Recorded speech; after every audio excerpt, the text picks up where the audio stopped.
স্তম্ভ মিডিয়ার একটি গুরুত্বপূর্ণ ভূমিকা রয়েছে। আপনাদের পরামর্শ এবং সহযোগিতা ভারতীয় জনতা পার্টির পরিচালিত ক্যাবিনেট আন্তরিকতার সঙ্গে আশা করে। আমরা আজকে প্রথম ক্যাবিনেটের মিটিং করেছি।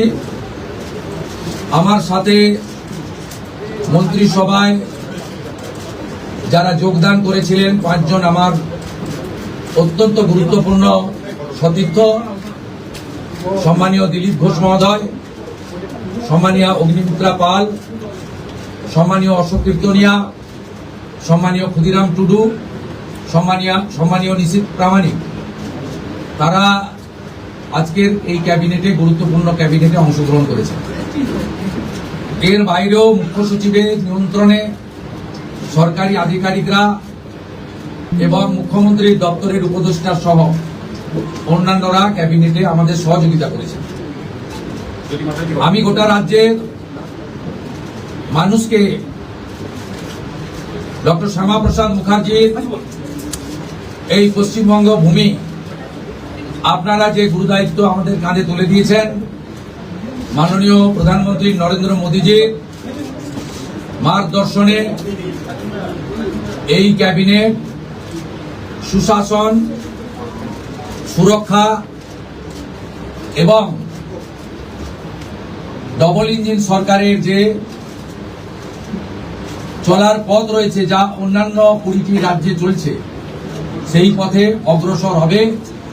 এটা আমি পশ্চিমবঙ্গের দলমত নির্বিশেষে, বর্ণ ধর্ম নির্বিশেষে বাংলার জনগণকে আশ্বস্ত করতে চাই। এই মন্ত্রিসভা, এই সরকার for the party, by the party, of the party ব্যবস্থা তুলে দিয়ে সংবিধান প্রণেতা প্রাতঃস্মরণীয় ডক্টর বাবা সাহেব আম্বেদকরের সংবিধানের প্রধান যে ভাষা for the people, by the people, of the people ভিত্তিতে চলবে। এবারে কাজের কথায় আসি। আজকে আমরা প্রথম ক্যাবিনেটে 6টা সিদ্ধান্ত নিয়েছি। প্রথম, পশ্চিমবাংলার গণতন্ত্রের যে মহোৎসব হলো, দীর্ঘদিন বাদে মৃত্যুহীন, ভয়মুক্ত, অবাধ নির্বাচন গোটা ভারতবর্ষ কেন, গোটা পৃথিবীর মানুষ দেখল। তাই একটা প্রদেশের নির্বাচন নিয়ে আজকে বিশ্বের বিভিন্ন সংবাদ মাধ্যমে আলোচনা হচ্ছে। তাই আমরা প্রথমেই বাংলার জনগণ তথা 93% ভোট প্রদানকারী ভোটারদেরকে নতমস্তকে কৃতজ্ঞতা জানালাম। সাথে ভারতের নির্বাচন কমিশনের নিয়ন্ত্রণাধীন ভোট কর্মী, গণনা কর্মী, বাইরের রাজ্য থেকে আসা অবজারভার, কেন্দ্রীয় সুরক্ষা বল, রাজ্য পুলিশ, কলকাতা পুলিশ, সংবাদ মাধ্যম, নির্বাচনে প্রতিদ্বন্দ্বী রাজনৈতিক দল, প্রার্থী, প্রত্যক্ষ পরোক্ষভাবে এই এত বড় কর্মযজ্ঞে অংশগ্রহণকারী প্রত্যেকের প্রতি এই ক্যাবিনেট কৃতজ্ঞতা জ্ঞাপন করে। দ্বিতীয়, আমরা যাদের আত্মবলিদানের মধ্য দিয়ে বিজেপি সরকার প্রতিষ্ঠা হয়েছে, সেই ভারতীয় জনতা পার্টির অকালে ঝরে যাওয়া 321 জন যারা আত্মবলিদান করেছেন, তাদেরকে শ্রদ্ধার সঙ্গে স্মরণ করেছি, সমবেদনা জানিয়েছি। তাদের পরিবারের প্রতি এই সরকার দায়বদ্ধ। তারা যেমন হত্যার বিচারও আশা করেন, তা আমরা দেব। সাথে সাথে এই পরিবারগুলির সামাজিক এবং অন্যান্য কল্যাণকর সমস্ত দায় দায়িত্ব আমরা এই সরকার কাঁধে তুলে নিলাম। আমাদের দেশের সুরক্ষার প্রশ্ন, পশ্চিমবঙ্গের সুরক্ষার প্রশ্ন এবং যেভাবে জনবিন্যাস বদলে গেছে, আজকে আমরা প্রথম দিনই আমরা কেন্দ্রীয় স্বরাষ্ট্র দপ্তর তথা বিএসএফ এর সীমান্ত সুরক্ষিত করার জন্য জমি ট্রান্সফার প্রক্রিয়া আমরা আজকে অনুমোদন দিলাম এবং আজ থেকেই ল্যান্ড ট্রান্সফার প্রক্রিয়া শুরু হবে। ভূমি ও রাজস্ব সচিব তাকে এবং মুখ্য সচিবকে দায়িত্ব দেওয়া হলো ৪৫ দিনের মধ্যে বিএসএফ এর প্রয়োজনীয় জমি হস্তান্তর সম্পূর্ণ করতে হবে, যা আমাদের কেন্দ্রীয় স্বরাষ্ট্রমন্ত্রী নির্বাচনের আগেই বলেছিলেন। এই কাজটা আজকে প্রথম ক্যাবিনেটে আমরা করলাম। মাননীয় প্রধানমন্ত্রী নরেন্দ্র মোদীজি তিনি বলেছিলেন প্রথম ক্যাবিনেট মিটিং এ আমরা আয়ুষ্মান ভারতে যুক্ত হব। আমরা আয়ুষ্মান ভারতে যুক্ত হলাম এবং সংশ্লিষ্ট দপ্তর কেন্দ্রীয় স্বাস্থ্য দপ্তরের সঙ্গে প্রয়োজনীয় যে এগ্রিমেন্ট অন্যান্য যে বিষয়গুলি রয়েছে সেটা স্বাস্থ্য সচিব, মুখ্যমন্ত্রীর দপ্তরের উপদেষ্টা এবং মুখ্য সচিব মিলিতভাবে অতি দ্রুত সম্পন্ন করবেন। অর্থাৎ আজ থেকে মাননীয় প্রধানমন্ত্রীর ঘোষিত পশ্চিমবাংলার মানুষের প্রতি যে কমিটমেন্ট আজকে ভারতীয় জনতা পার্টির ক্যাবিনেট সেটা সম্পূর্ণ করল।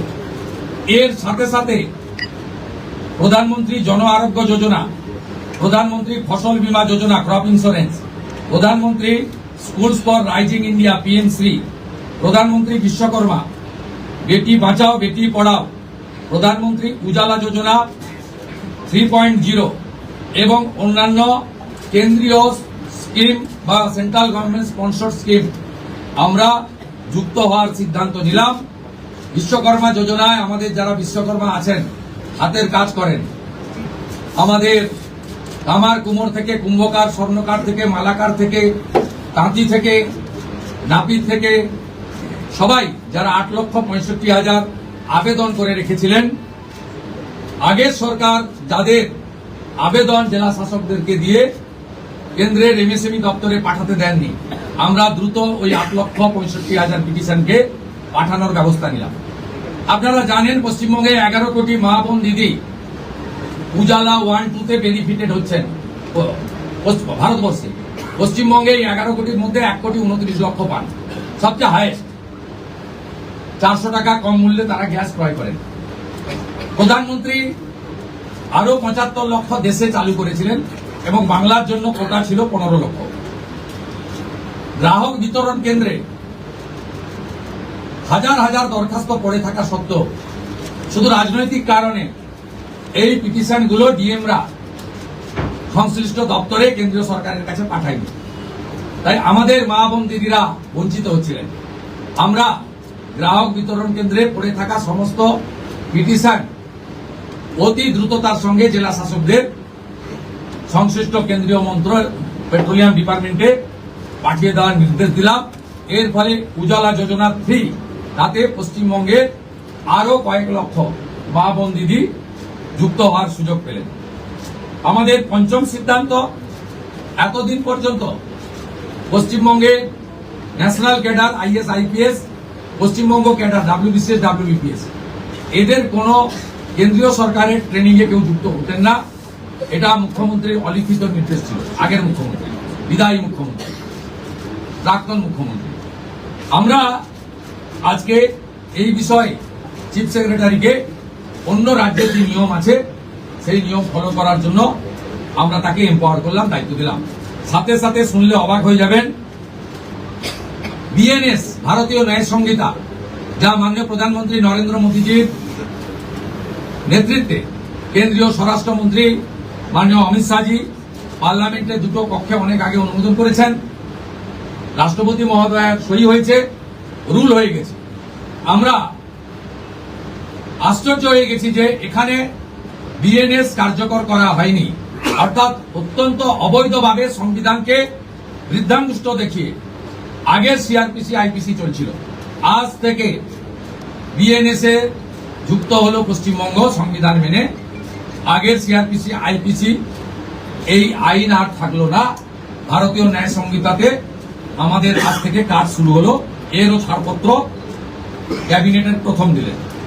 ষষ্ঠ সিদ্ধান্ত, মাননীয় স্বরাষ্ট্র ও সমবায় মন্ত্রী অমিত শাহজি নির্বাচন প্রচারের আইটিকি থেকে বলেছিলেন যে 2015 সালের পরে পশ্চিমবঙ্গে কোনো রিক্রুটমেন্ট হয়নি, তাই প্রচুর শিক্ষিত যুবক যুবতীর বয়স চলে গেছে, 5 বছর এক্সটেনশন মানে আবেদনের বয়সের ঊর্ধ্বসীমা ক্যাবিনেট মঞ্জুর করলো।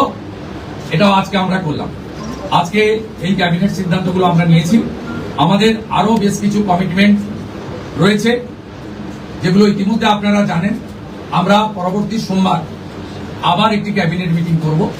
সেক্ষেত্রে আমাদের আরো আমাদের আরজিকর সহ নারী নির্যাতনের বিষয়ে, প্রাতিষ্ঠানিক দুর্নীতির বিষয়ে, পে কমিশনের বিষয়ে, এরিয়া ডি এর বিষয়ে, এই যে বিষয়গুলি আছে আমরা পরবর্তী ক্যাবিনেটে সেগুলো করব। কারণ আমরা আমাদের যে অফিসিয়াল কাজকর্ম দেখে আমাদের খুব বেশি সময় আমরা পাইনি।